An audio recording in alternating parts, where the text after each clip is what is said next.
G'day and welcome back to the channel. So today's video is all about trying to help you improve your gluteal tendonitis. And I want to use the experience that I've gained over the last 20 years as a physiotherapist to hopefully take you through some of the obvious things and potentially some of the less obvious things that you should be doing if you want to give yourself the best chance of getting your gluteal dysfunction to get better. So how I want to go through this video is I want to start by going through the most missed thing that I find clinically that could potentially revolutionize how you think about your gluteal issue. And then I want to show you how to treat that. And then I also want to go through a few exercises that will help you feel like your gluteal muscle can become freer, and also a series of very simple strength progression exercises that you could be doing as soon as you feel it's appropriate for you. So let's get into it. So the first and potentially most important piece of the puzzle that I think I need to get to straight away is that over the years as a physiotherapist, trying to better understand why specific things happen to my patients, I don't feel we've given people enough of a good reason to understand why one specific part of their body is sore, especially if it's right-sided versus left. And based on our understanding, we can very easily tell you that it's age-related, that it's overuse related, despite those things being normal. Using your tissue is normal, getting older is obviously normal as well. And for me, the single most important piece of information that I can tell you if you're trying to resolve your gluteal tendonitis or tendinopathy or gluteal dysfunction as a whole is that there's a very strong likelihood that it's back related. And now that obviously doesn't mean you have to have back pain, but what I found clinically is that simple lower back dysfunction, stiff joints, overloaded tissue, tight muscles at specific segments of your spine that relate to, control, or supply your gluteal function could be fundamentally setting your gluteal area up to become dysfunctional. And if you are someone who has consistently had a gluteal tendon issue for a long time now, and you've tried all the hip mobility drills and all the strength exercises and injections that you can handle, and you're still yet to feel like it's making meaningful progress, you might be missing some very basic lower back dysfunction that we're about to get to. So before we get to how to find and then hopefully improve that dysfunction, I don't want you to have to trust me with any of this. And the best way that I've found to figure out with my patients as to where those meaningful connections may be, and more importantly, what's actually helping, is that we need to establish an initial baseline of how your symptoms feel to begin with, so that you have something objective to compare it to as soon as you've done the thing that we're about to get to. And all I would ask you to do is if you have a specific movement or activity that you feel genuinely highlights your gluteal dysfunction, that could be something like walking, it could be squatting, it could be bending over, it could be lying on that side. We can do the same thing after doing this exercise and see if anything meaningful has changed.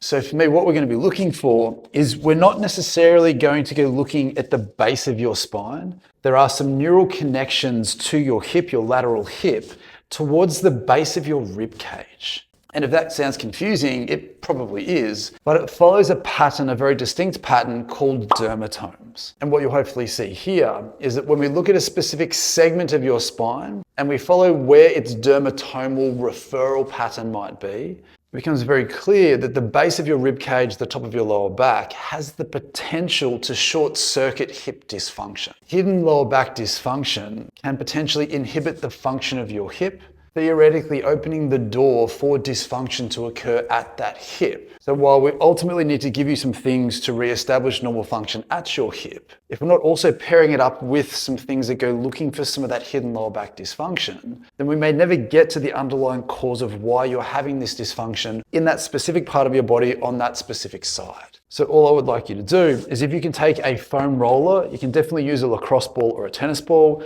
I'm going to do this lying down as always. You're welcome to do this with the ball up against the wall if getting down on the ground is difficult for you. But ultimately, it doesn't matter what tool we use, it's where we put it and what we're looking for, which is the key to success with gluteal tendonitis. So for me, what I want you to do, again, we're looking at the base of that rib cage as a reference point. So if you can just place your foam roller blindly in that spot and then just gently recline back over it. Now, obviously we have two options. You can keep your hips down and gently recline back, potentially with your hands behind your neck as far as you feel comfortable, or you can bridge up, have your head on the ground and then just gently drop your hips down to find that tension.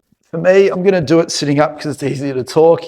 But all I want you to do is just move the roller up and down until you find a part of your back that feels a little bit stiff, a little bit tight, a little bit harder, a little bit more restricted. It may or may not be tender. If it is, we need to respect that. But what I want you to do is, we're not rolling as an exercise. I just want to recline back to a level that feels comfortable.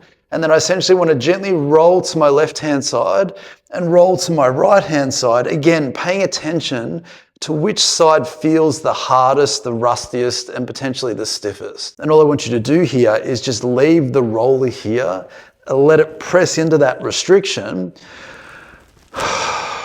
Take a couple of slow, controlled, deep breaths just to get your brain and nervous system involved. We want any tight musculature to feel like it can relax. But ultimately, we're trying to get to some of the underlying joint dysfunction through your spinal joints and potentially through the rib joints as they attach into that spine. But we just want to stay here for 30 seconds or a minute at a level that feels easily tolerable. We don't want you to feel like you're going into something where you have to hold your breath, you can't talk, it's too uncomfortable. If it is, then you're going too hard or too deep into this exercise. Once you spend a little bit of time here, you then want to systematically work your way up a little bit or down a little bit further, going looking for any of those hidden restrictions that you may not have realized were actually there. And if you can successfully spend 10, 15, 20 minutes lying down in front of the television or standing up against a wall with a ball, systematically looking for how stiff and tight one side of your spine feels compared to the other, and leaving your device on the side and the specific spots that feel the most restricted,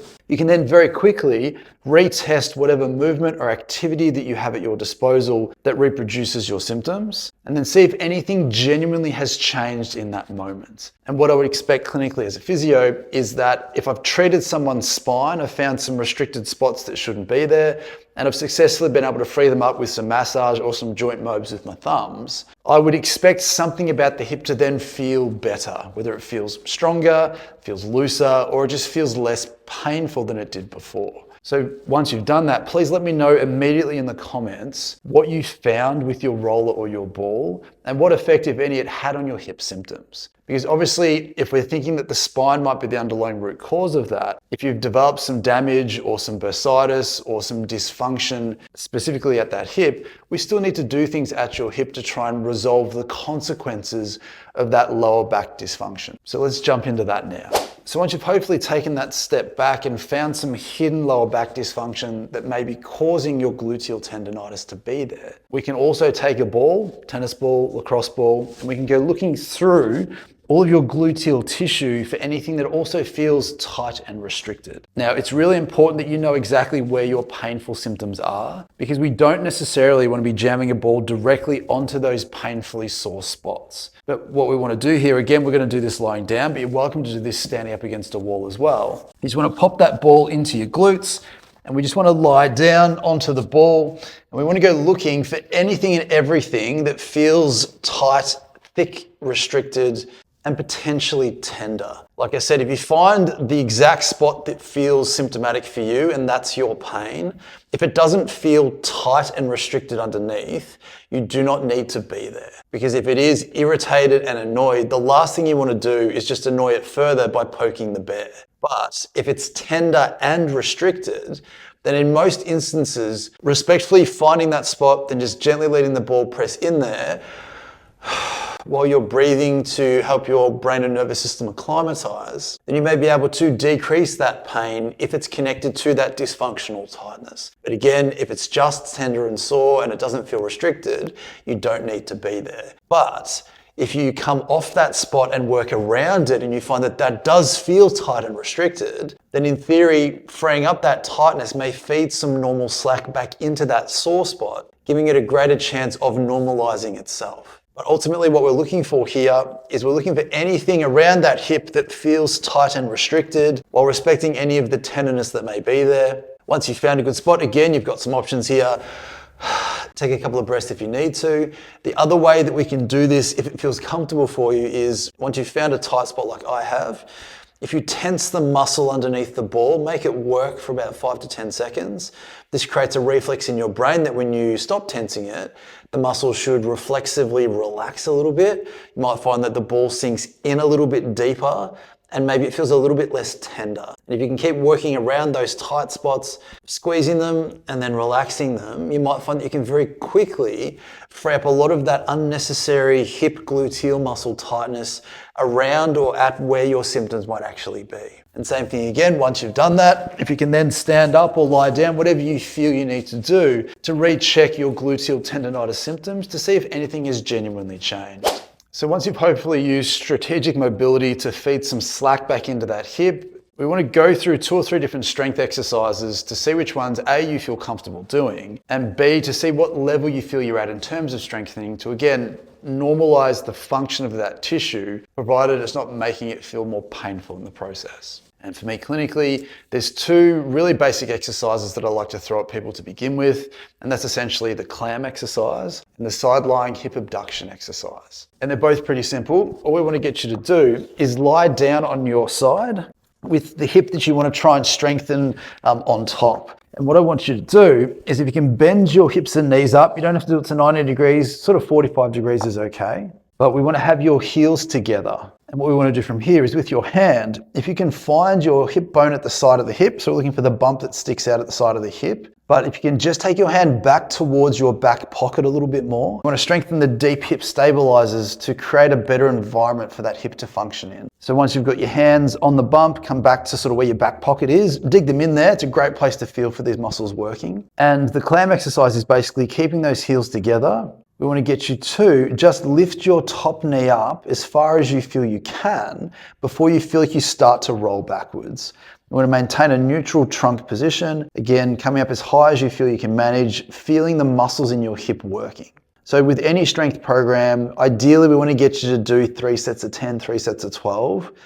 But the goal is to make sure that you fatigue yourself really well. You'll know how many reps is enough. If you can fatigue yourself really well, you feel the burn, it really tires, and your technique holds together. Because if you can get to 10 and you find that you're not getting that fatigue, but your technique is very stable, then you might find that the exercise has now become too easy for you and you need to progress the exercise with a booty band or something like that, or through the other ones that we're going to get to in a second. But again, we want some genuine hip muscle fatigue, really tire out those muscles as best as you can, and then we can test you out on the side-lying hip abduction exercise to hit a different part of your musculature as well. And all this tends to be is this time with your legs out straight and just rolling forward of vertical just a little bit. Again, if you can find that hip bone again, instead of going back towards your back pocket, this time we're going to come up a little bit and go targeting those gluteal muscles more specifically. From here, we want you to lead with your heel, so almost turning your foot downwards, keeping your leg straight, and imagining that you're lifting your leg straight up and down. Again, the higher you go, the more you may feel the need to roll backwards and then use your hip flexors to lift your leg up. You want to maintain that neutral spine, dig your fingers in to feel for that muscle working, foot down, so you're leading with your heel, coming up as high as you feel you can before you either have to roll backwards or you feel like you have to hip hike your way through the exercise. Once you've found your comfortable, controllable range, again, we want to do 10 or 15 of these to find that generous fatigue without you losing control or losing the technique that we want. Now, because these muscles may target your gluteal muscles more specifically, we want to make sure that you're working in a range and a window that feels very safe to you.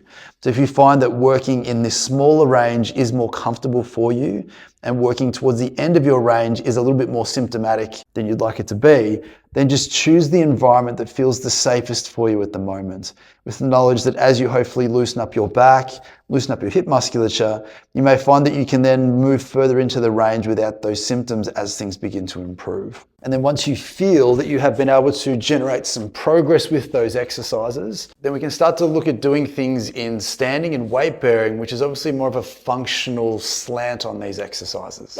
So following on from those side-lying gluteal strength exercises, a progression or a variation on the theme is having a band, hooking it around your hips and doing some crab walks or some side-to-side walking. The benefits of doing this in standing is that it is more functional, it requires more muscle groups to help complete the exercise. But because it is a different stimulus to the side-lying exercises, it may be more tolerable for you to do this than the specific ones that we did before. But how I encourage people to do this is you want to have the band just above your knees, And be up nice and tall, you want to draw your belly in and you want to get into a little bit of a squat just to challenge things enough. And then all you want to do is trying to keep everything level. Imagine that you're basically sliding your bottom across a bench seat behind you.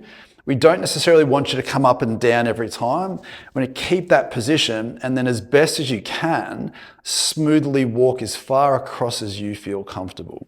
We're going to do enough of these that you start to feel some deep fatigue in those glutes. This exercise very closely resembles the clam exercise, where the band's trying to pull your knees back in again. It's very similar to opening them up in this way. So we can do this to the point where you feel like you're generating a little bit of fatigue, making sure that you're not losing that good position or irritating your symptoms at the same time. And once you feel comfortable with that, instead of a crab walk, we can look more towards a penguin walk as well. And all that is, and this closely resembles the Sidelying Hip Abduction that we did earlier. Again, up nice and tall, belly drawn in, keeping your legs straight, we can walk from side to side. Again, looking at trying to fatigue and challenge those typical gluteal muscles more at the side of your hip. We want to be careful because having your legs straight might be, again, a little bit more irritating for your symptoms when compared to the clam or the crab walk variation. But if you're doing this successfully and you feel like you do need a little bit more of a challenge, you can drop the band down towards your ankles, making it a little bit harder. And then again, you'll find that it's much, much, much more difficult to do that, but you should feel a very strong burn through the musculature at the side of your hips. Because once you feel like you've mastered some of those more isolated strength exercises, the next variation of this is we can get you to start doing some squat exercises. Ideally, we want to get you to the stage where you can practice doing this with a band around your knees. Again, trying to get your knees to cave inwards. We're using your hip muscles to hold it out the whole time.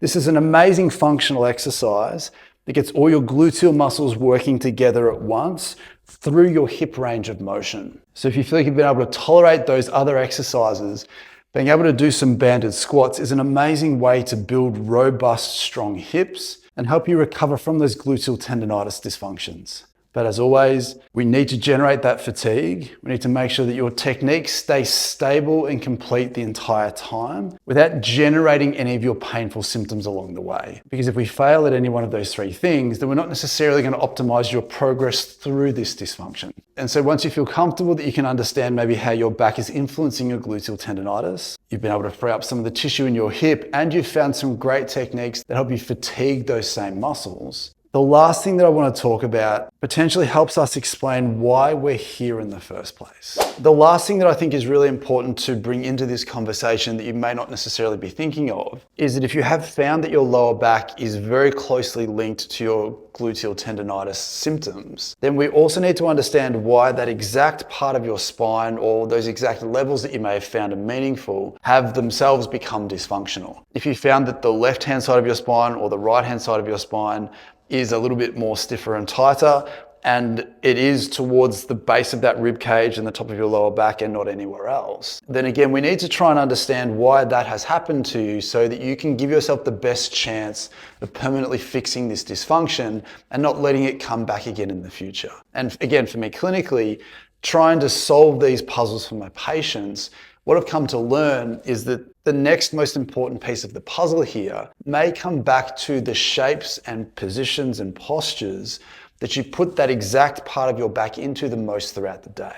And what I would expect is when we're looking at the boring things like sitting down in the car driving, sitting on your couch watching TV, sitting at your computer working, even if you're just sitting down having a coffee with your friends, you may find that the exact level of your spine that you found was stiff, tight, and restricted may directly overlap with which part of your spine you may unknowingly be slouching or hinging through without realizing it for however long it may have taken to get to this point. So if you have found that mobilizing those hidden restrictions has benefited the function and the symptoms of your glute muscle, then if we don't then also pair that up with better postural shapes, better postural awareness, then you may never reasonably expect this to go away as quickly or as completely as you would hope that it would. And I should say too that we don't just want to pick on the sitting shapes. I often lean towards those because they often constitute the things that we put our back into the most throughout the day, it tends to make up a large majority of our day. But if you're someone like me where you maybe don't sit down a lot throughout the day, but you're also standing, leaning over, whether you are a physiotherapist,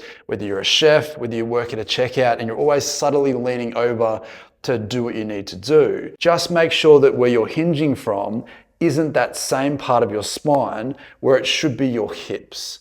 Because again, if we're missing those subtle hinges that we're putting in our spine and potentially creating overload and dysfunction over many days, weeks, months, and potentially years, then we don't have the context necessary to truly solve this problem for you. And it obviously goes without saying that if you've had a gluteal tendonitis or a hip bursitis or chronic gluteal tearing for many years, you may have developed a very local specific anatomical change in your hip tissue. And it may take more than just trying to resolve the underlying cause of that to get to where you need to be. But what I can say is that by going after the hidden dysfunction through your back, the tightnesses in your hips, and potentially some of that lagging strength, if we can create the most optimal environment possible for that dysfunction to exist within, then in theory, we give it the best chance to successfully get better.